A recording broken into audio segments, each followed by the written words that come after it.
did not continue to take hold, if our troops didn't continue to take more and more areas and stabilize more and more of Iraq.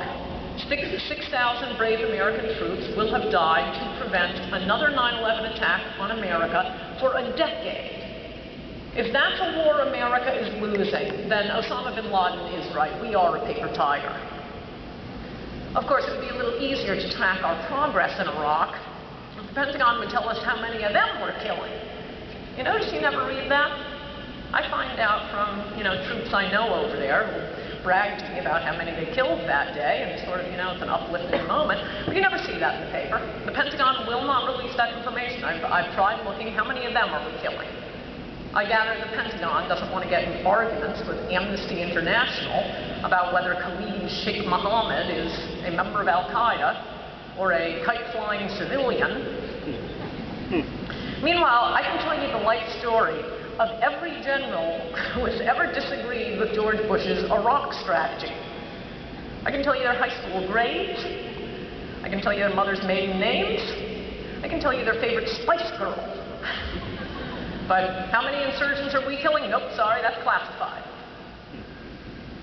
The notion that we were losing in Iraq simply spread like an invisible bacterial invasion. Admittedly, the Democrats did pick up seats in November's elections, and for the past 50 years, the Democrats have presided over humiliating foreign policy defeats for America. There was China, the Bay of Pigs, Vietnam, Title IX, the list goes on and on. So it's understandable that people might interpret a Democrat victory in last November's elections as Americans clamoring for another Vietnam-style humiliating defeat. Polls may show that most Americans would like the troops home, but that's after we win. We've stabilized the region. I think pollsters tell us that surrender to the head-chopping savages and run away screaming like little girls does not have much support.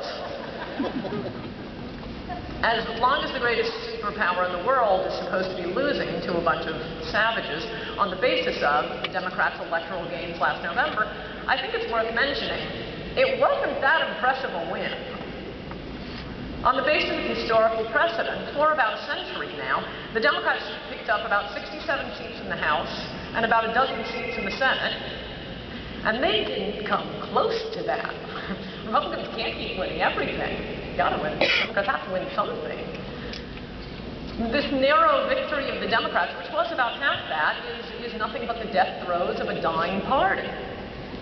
Or to be more charitable, it was